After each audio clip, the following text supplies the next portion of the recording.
Students, जैसा कि आप जानते हैं कि सिलेबस तो हमारा पूरी तरीके से ख़त्म हो चुका है। तो अब हम रिवीजन पे आते हैं। रिवीजन के लिए सबसे पहले हम हाईवे इंजीनियरिंग का चैप्टर नंबर 1 को रिवाइज करते हैं। चैप्टर नंबर 1 जो है आपका ये रोड्स के डेवलपमेंट के बारे में बताता है कि जो हमारा हाईवे है इसका डेवलपमेंट किस तरह से होता है। तो बात आती है इसके डेवलपमेंट की। तो इसका जो डेवलपमेंट है वो सबसे पहले वेस्टर्न कंट्री में इसका डेवलपमेंट स्टार्ट हुआ था। ये कुछ स्टेज में था। सबसे पहले जैसे कि रोमन रोड का डेवलपमेंट हुआ, उसके बाद ट्रेसागाट आए, उन्होंने कुछ रोड बनवाए तो अपने नाम के रोड देख के चले गए, ठीक है। उसके बाद जॉन मेटकाल्फ आए, टेल्फार्ड आए, फिर मैकडम। ये काफ़ी सारी विधि है। तो इसके बारे में हम कुछ आपको मेन पॉइंट्स बता देते हैं कि कैसे कैसे ये पॉइंट्स है। तो सबसे पहले आता है रोमन रोड। इसका जो निर्माण हुआ था वो 400 BC से लेकर 200 AD के बीच हुआ था, ठीक है। इनमें जो रोड की साइज होती थी वो 0.75 मीटर से 1.20 मीटर तक की होती थी। इसका एक और नाम था, इसको हम एपियन वे के नाम से जानते थे, ठीक है। और तब के समय की जो सड़कें होती थी वो बिल्कुल भी सीधी बनाई जाती थी। उनमें किसी भी प्रकार का कोई ग्रेडियंट या फिर कोई कैम्बर नहीं प्रोवाइड करते थे। उसमें किसी भी प्रकार का कोई शोल्डर नहीं प्रोवाइड किया जाता था। और उस समय का जो डाटा मिलता है उस समय के अनुसार लगभग 580 किलोमीटर तक की सड़कें बनाई गई थी। अब बात आती है कि सड़कें बनती कैसी थी। तो उस समय जो सड़क की चौड़ाई होती थी वो 4 से 5 मीटर की चौड़ाई होती थी। उसको नीचे हम क्या करते थे, बड़े बड़े पत्थर रख देते थे और पत्थर को हम क्या करते थे, छोटे छोटे जो टूटे हुए पत्थर है उसको हम क्या करते थे, लाइम कंक्रीट से जोड़ देते थे। और ऊपर हमारा मिट्टी का स्तर होता था जिस पे सड़कें बनी रहती थी।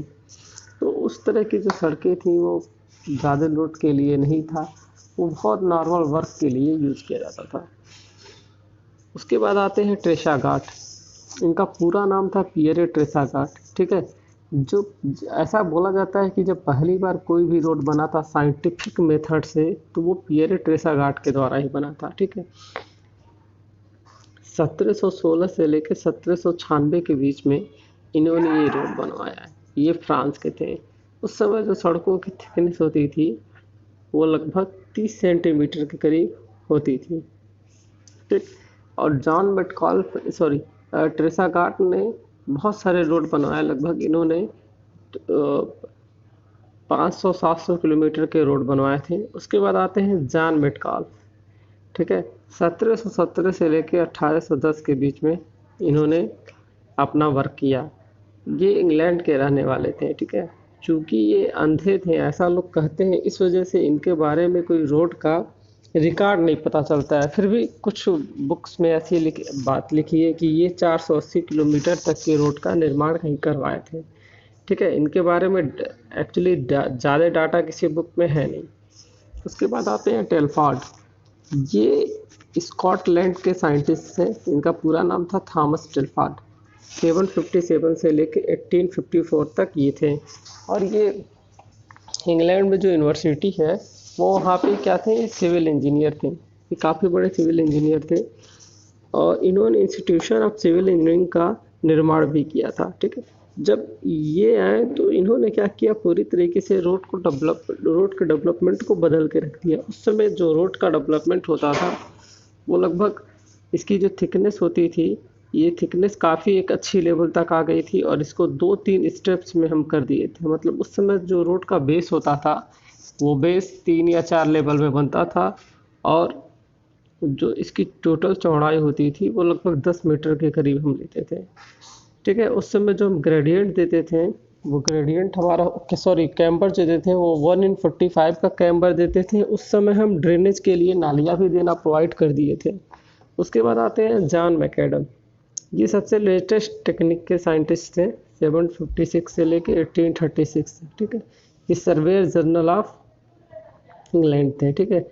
इन्होंने सड़क की कंस्ट्रक्शन की सबसे नई विधि बताई, ठीक है ना। इन्होंने 2 विधि बताई थी एक्चुअली, वाटर बाउंड मैकडम और वेट मिक्स मैकडम, ठीक है।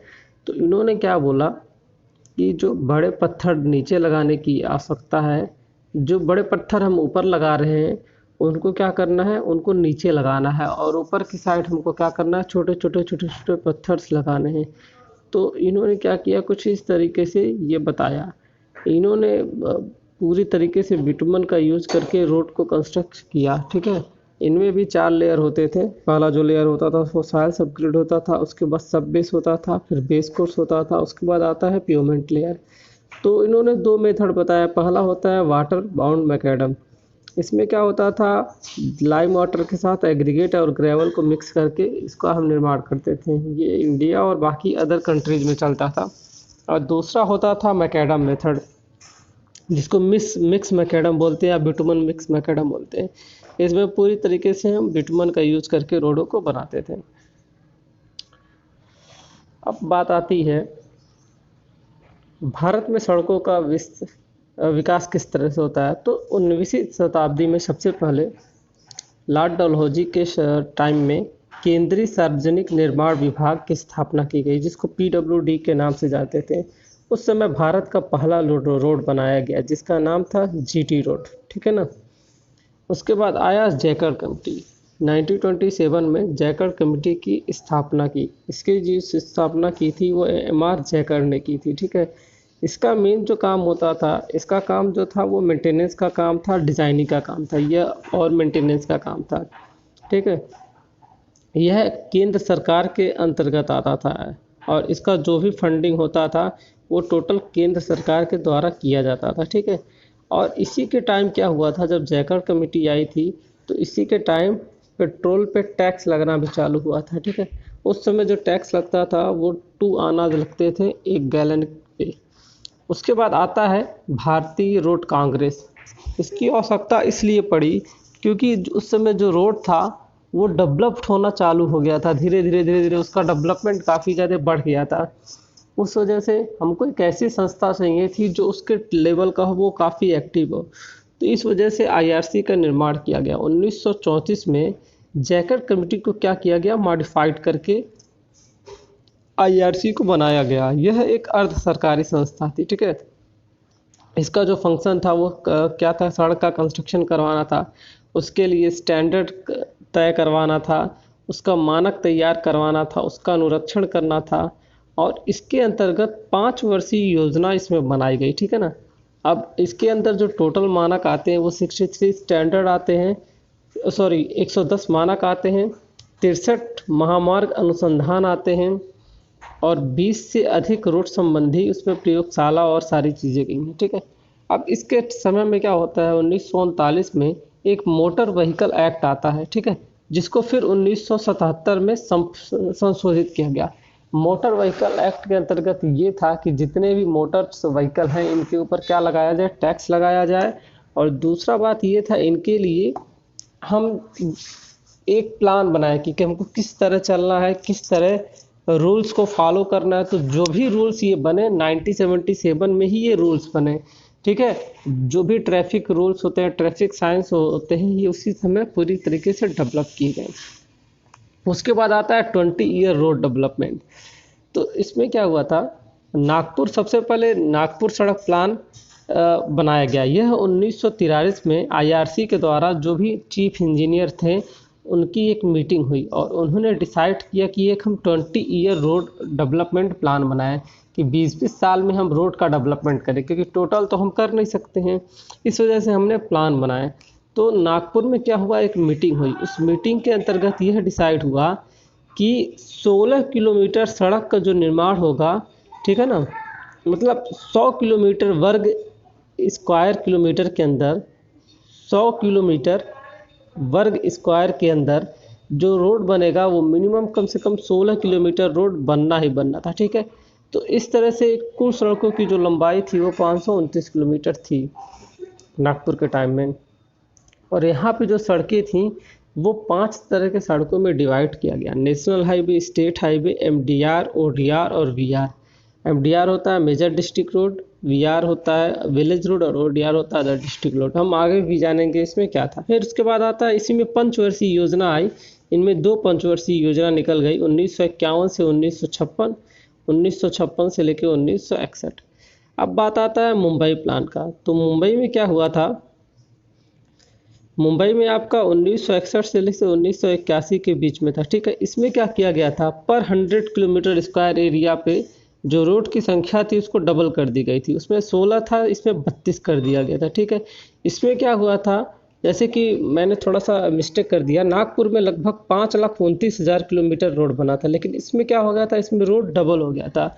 10,59,200 किलोमीटर रोड इसमें बनाई गई थी टोटल। उसके बाद आता है last Nagpur road plan, sorry Lucknow road plan. यह क्या हुआ था, 1981 से 2001 तक चला था। इसमें क्या किया था, पर 100 किलोमीटर स्क्वायर एरिया पे जो रोड था उसको और ज़्यादा बढ़ा के क्या कर दिया गया, 82 किलोमीटर कर दिया। तब उस टाइम में सिंगल और डबल लेन रोड का भी प्रोविज़न आ गया था। तो सिंगल जो लेन का रोड था वो 18,500 किलोमीटर बनाया गया था, और जो डबल लेन था वो 47,500 बनाया गया था। इस तरह से टोटल हम अगर माने तो 27 लाख किलोमीटर के रोड बनाए गए थे। और जो हमारा मुंबई रोड प्लान था उस समय क्या हुआ था, डेवलपमेंट उतना नहीं था, लेकिन हमारा जो वर्क था वो काफ़ी हार्ड और काफ़ी इंटेलिजेंट वर्क की वजह से हम उसको क्या किए थे, 2 साल पहले ही उसका वर्क हम क्या किए थे, ख़त्म कर लिए थे। अब उसके बाद आता है CRRI, central road research institute. इसका काम क्या था, यह 1948 में भारत में इसका गठन किया गया था। इसका जो काम था वो रिसर्च का काम था। यह रोडवे से रिलेटेड रिसर्च करता था। ये एयरपोर्ट के रनवे का, टैक्सीवे का भी काम देखता था, ठीक है। 1956 में नेशनल हाईवे एक्ट को CRRI ने बनवाया था, ठीक है। 1956 में एक एक्ट आया था, नेशनल हाईवे एक्ट। इसका जो गठन है और सारी चीज़ें हैं वो CRRI ने करवाया था। अब पूरे भारत में जो भी रोड के डेवलपमेंट होते थे, जो भी जिस भी प्रकार की उसमें टेक्निक्स का प्रयोग होता था, वो टोटल CRRI के द्वारा ही होता था, ठीक है।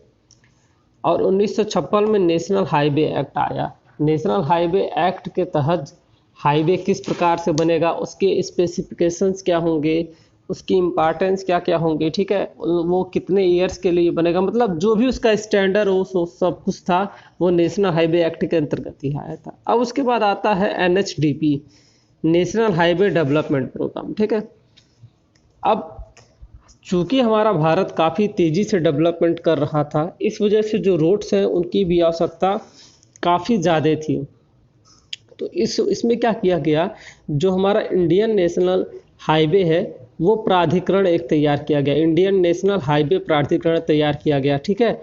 उसके बाद एक संस्था बनाई गई, काफ़ी बड़ी संस्था बनाई गई, जिसमें क्या किया गया, महामार्ग जो है उनका निर्माण और उनके चौड़ीकरण के लिए व्यवस्था बनाई गई। यह 24 अक्टूबर 1998 को प्रधानमंत्री श्री अटल बिहारी वाजपेयी के द्वारा बनाया दिया गया था, ठीक है। इसी में क्या किया गया था, जो हमारा इंडियन रोड कांग्रेस था, फर्दर इसको मॉडिफाई करके NHAI नाम दे दिया गया, national highway authority of India. National highway authority of India क्या करता है, ये रोड्स को डेवलपमेंट मतलब बहुत अच्छी तरीके से इसका डेवलपमेंट करता है। और इसका काम ये क्या करता है, रोड्स का डेवलपमेंट और रोड्स का चौड़ीकरण करने का मेन काम करता है, ठीक है। इसको श्री अटल बिहारी वाजपेयी के द्वारा बनवाया गया था। अब बात आती है प्रधानमंत्री ग्राम सड़क योजना, ठीक है, prime minister rural road development के बारे में आता है। तो इसमें क्या किया गया था, जो नेशनल हाईवे है वो 66,590 किलोमीटर इस योजना के अंतर्गत बनाए गए थे। इसमें जो स्टेट हाईवे है वो 13 लाख किलोमीटर और MDR जो है वो 4,70,000 किलोमीटर। इसी तरह ODR जो है ये 26,50,000 किलोमीटर के तहत योजना बनाई गई थी। यह जो योजना थी प्रधानमंत्री ग्राम विकास योजना या ग्राम सड़क योजना, यह भी अटल बिहारी वाजपेयी के द्वारा ही लाया गया था। इस योजना के अंतर्गत मेनली हम जो हाईवेज हैं जो गांव को जाते हैं, जो गांव को टच करते हैं, या फिर गांव वाला जो एरिया है, विलेज का एरिया है, हम कुछ उस पर ध्यान दिए थे, उस पर कुछ ज़्यादा ध्यान दिए थे। क्योंकि एग्रीकल्चरल पर्पज़ से और सारी चीज़ पर्पज़ से अगर हम देखें तो गांव जो है वो बहुत ज़्यादा इम्पॉर्टेंट है किसी भी कंट्री के डेवलपमेंट के लिए, ठीक है। खास करके भारत के लिए, भारत एक एग्रीकल्चरल प्रधान देश है, ठीक है। तो इसमें क्या हुआ था, इस योजना में लगभग 15,870 करोड़ की कुल धनराशि खर्च की गई थी। अब उसके बाद आती है उत्तर प्रदेश के बारे में कुछ एक्सप्रेसवे मार्गों की योजना, ठीक है। तो जैसे कि एक्सप्रेसवे मार्ग आप जब जानते हैं क्या होता है कि जब हाईवे जो होता है हमारा वो मल्टी लेन का हो जाता है तो हम उसी को क्या कहते हैं, एक्सप्रेसवे कहते हैं। एक्सप्रेसवे कहने का सेंस ये है कि उनमें किसी भी प्रकार की कोई रोक टोक नहीं होती है। एक या दो जगह टोल होता है, बाकी लंबे से लंबे किलोमीटर तक कोई भी रोक टोक उसमें नहीं होती है। ठीक है, तो सबसे पहले बात आती है कि इसमें जो हाईवे है वो सबसे पहला है नोएडा कानपुर बलिया। नोएडा जिसका नाम है गंगा एक्सप्रेसवे। ये नोएडा से कानपुर, कानपुर से बलिया तक जाता है। इसका जो टोटल लेंथ है वो 1047 किलोमीटर है। ये 8 लेन का रोड है और इस पे जो मैक्सिमम स्पीड निर्धारित की गई है वो 120 किलोमीटर पर आवर है। इसकी जो टोटल लागत लिखी थी वो लगभग 40,000 करोड़ थी। ठीक है, यह बलिया से शुरू होकर चंदौली, वाराणसी, मिर्ज़ापुर, इलाहाबाद, प्रयागराज, रायबरेली, उन्नाव, कन्नौज, फर्रुखाबाद, बुलंदशहर से होता हुआ पश्चिमी नोएडा पे जाके ख़त्म हो जाता है। ठीक है, अब बात आती है अपर गंगा एक्सप्रेसवे। ये जो है ये नरोरा यूपी से होते हुए हरिद्वार तक जाती है। यह भी 8 लेन की रोड है और यह 217 किलोमीटर लंबी है। इसका जो टोटल खर्च है वो 700 करोड़ लगा था। उसके बाद आता है यमुना एक्सप्रेसवे। ये नोएडा से आगरा तक है, 8 लेन का है। यह 165 किलोमीटर लंबा है और इसको सिर्फ 1.5 घंटे में तय किया जा सकता है। ठीक है, उसके बाद आता है लखनऊ आगरा ग्रीनफील्ड एक्सप्रेसवे। यह आगरा से लेकर लखनऊ तक है। इसमें टोटल 13 ओवर ब्रिज हैं, 54 छोटे ओवर ब्रिज हैं, 8 फ्लाई ओवर हैं और 4 रेल के ब्रिज हैं। यह 302 किलोमीटर लंबा है और इसमें 6 लेन हैं। ठीक है, जिसको सिर्फ और सिर्फ 6 घंटे में हम कवर कर सकते हैं और इसमें 297 छोटे मोटे पुलिया बनाए गए हैं और इसमें लगभग कुल 40 करोड़ के करीब अमाउंट लगा था। अब बात आती है सड़क परिवहन की, हम रेल से तुलना करें तो सिंपल सी बात में हम जानते हैं जो हमारा सड़क परिवहन होता है वो डोर टू डोर सर्विस देता है। डोर टू डोर सर्विस का सेंस ये है कि अगर हमको किसी गली में जाना है या किसी के घर के गेट तक पहुंचना है तो हम सिर्फ वो हाईवे के थ्रू ही पहुंच सकते हैं, क्योंकि वहाँ पे हम 2 व्हीलर्स का और ऐसी चीज़ों का प्रयोग कर सकते हैं, ऐसी व्हीकल्स का प्रयोग कर सकते हैं जो हमको वहाँ आसानी से ले जाएं। लेकिन रेल में क्या होता है, रेल में फिक्स है कि इस स्थान से हम इस स्थान तक जा सकते हैं क्योंकि वो स्टेशन बेस्ड है। ठीक है, अब बात आती है खर्चे की, तो सड़क में खर्चे कम लगते हैं रेल की तुलना में। और बात आती है लंबे डिस्टेंस के लिए खर्चे, तो अगर लंबे डिस्टेंस के लिए हमको जाना है तो रेल ज़्यादा आरामदायक है और कम पैसे में जा सकते हैं। लेकिन हाईवे में क्या है, लंबी दूरी तक जाने में ज़्यादा पैसे खर्च होते हैं और आरामदायक नहीं है। अब बात आती है लोड कैरिंग कैपेसिटी, तो लोड कैरिंग कैपेसिटी रेल की ज़्यादा है सड़क की तुलना में। ठीक है, स्मूथनेस की अगर हम बात करें तो रेल में स्मूथनेस ज़्यादा है सड़क की अपेक्षा। ठीक है, अब जो रेल मार्ग है वह सिर्फ 15% है। ठीक है, लेकिन जो हमारा सड़क मार्ग है वो पूरे भारत में लगभग 85% है। बात आती है किराए की, तो रेल में किराया कम लगता है सड़क की अपेक्षा। दुर्घटने की संभावना आती है तो हाईवे में दुर्घटना ज़्यादा होता है रेल की अपेक्षा, लेकिन जब रेल का दुर्घटना होता है तो रेल का दुर्घटना काफ़ी ज़्यादा खतरनाक होता है। तो ये कुछ छोटे मोटे इसकी डिफरेंसेस थे। अब बात आती है सड़क के घटक के बारे में कि सड़क का कंपोनेंट क्या होता है। तो सबसे पहला जो बात आता है वो कैरिज वे या पेवमेंट का आता है। तो सड़क के मध्य का जो पक्का भाग होता है जिस पे गाड़ियों के टायर चलते हैं वो हमारे परमानेंट वे कहलाते हैं या कैरिज वे कहलाते हैं या पेवमेंट कहलाते हैं। अब दूसरी बात आती है बर्म या शोल्डर क्या होता है। तो सड़क के किनारे किनारे 2 पगडंडी दी जाती है, एक राइट हैंड साइड में एक लेफ्ट हैंड साइड में, 0.25 मीटर से लेके लगभग 2.5 मीटर तक, जो IRC रिकमेंड करता है। वो होते हैं बर्म या शोल्डर। इसको देने का मेन काम ये होता है, ये सड़क के पेवमेंट को उखड़ने से बचाता है। दूसरा इसका काम है वर्षा का जल जाने से रोकता है। तीसरा ये काम है कि अगर मेरी गाड़ी खराब हो जा रही है या फिर हमको किसी गाड़ी से ओवरटेक करना है तो भी हम इसका यूज कर सकते हैं। आगे आता है फॉर्मेशन या सबग्रिड। तो बात ये होती है फॉर्मेशन का, कुछ विशेष लंबाई को छोड़कर सड़क आधार को सामान्यतः भूमि तल से कुछ ऊपर रखा जाता है। मतलब जो हमारा ग्राउंड लेवल है सड़क को हम हमेशा उससे कुछ ऊपर रखते हैं। तो जो ऊपर रखते हैं, ऊपरी आधार को हम क्या कहते हैं, निर्माण स्तर कहते हैं। जो ऊपर का लेवल होता है उसको हम निर्माण स्तर कहते हैं। अब बात आगे आती है ड्रेन। ड्रेन क्या होता है, तो आप जानते हैं कि सड़क पे हम हमेशा एक कैम्बर प्रोवाइड करते हैं। कैम्बर का काम ये होता है कैम्बर का जो सबसे मेन काम है, ये वर्षा जल या किसी भी प्रकार की जल जो सड़क पे आके रुकती है उसको नीचे नालियों में प्रभावित करना होता है।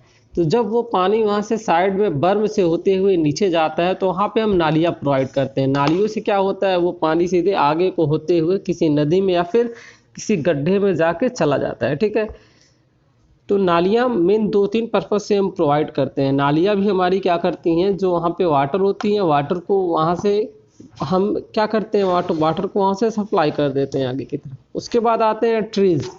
हम क्या करते हैं, हाईवे पे ट्रीज़ का काफ़ी ज़्यादा उपयोग करते हैं। ट्रीज़ का बहुत ज़्यादा काम है। ट्रीज़ से क्या रहता है, हमारा साइड डिस्टेंस सही रहता है, ऑक्सीजन लेवल मेंटेन रहता है।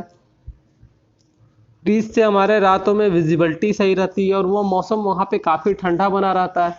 ट्रीज से और भी बहुत सारे फ़ायदे हैं। ट्रीज क्या करता है, जो बम्स होते हैं उनको उखड़ने से बचाते हैं, और अगर हम बीच में मीडियन पे अगर हम ट्रीज दिए हैं तो वो उसको उखड़ने से बचाता है और उसकी मजबूती रखता है। ठीक है, बात आती है डिस्टेंस स्टोन। हम कुछ 500 मीटर पे या 1 किलोमीटर पे कुछ डिस्टेंस के स्टोन लगाते हैं, जिसको माइल स्टोन भी बोलते हैं। उस पे क्या रहता है, उस पे डिस्टेंस, जैसे कि हम गोरखपुर जा रहे हैं तो गोरखपुर यहाँ से कितना दूर है वो बताते रहता है उस डिस्टेंस को। ठीक है, आगे आता है रोड लेन। लेन क्या होता है, एक लेन जिसमें हम जा सकते हैं। ठीक है ना, लेन जैसे कि लेन मतलब एक एरिया होता है, एक पेमेंट होता है जिसको आप जाने या आने के काम में लेते हैं। ठीक है, अगर 2 लेन है तो एक जाने के यूज़ में, एक आने के लेन में। अगर 8 लेन है तो 8 लेन से हम जा भी सकते हैं, 8 लेन से आ भी सकते हैं। ये डिसाइड करता है कि वो किस तरफ दिया गया है। ठीक है, अब बात आती है सड़कों का आईआरसी वर्गीकरण। तो सड़क जो होते हैं वो आईआरसी के अनुसार लगभग 5 प्रकार के होते हैं। मेनली 5 प्रकार के होते हैं: national highway, state highway, major district road, other district road और विलेज रोड। ये 5 प्रकार के हमारे रोड होते हैं। ठीक है, अब पहला जो आता है नेशनल हाईवे।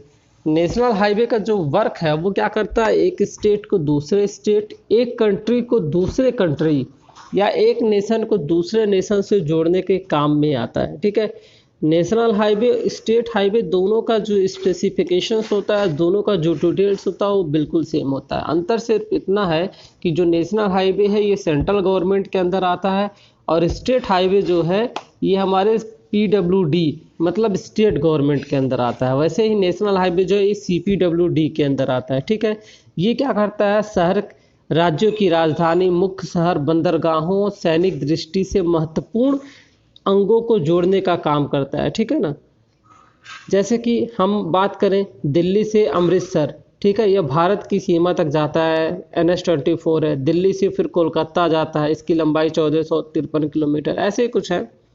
उसके बाद आते हैं राज्य मार्ग, जिसको स्टेट हाईवे कहते हैं।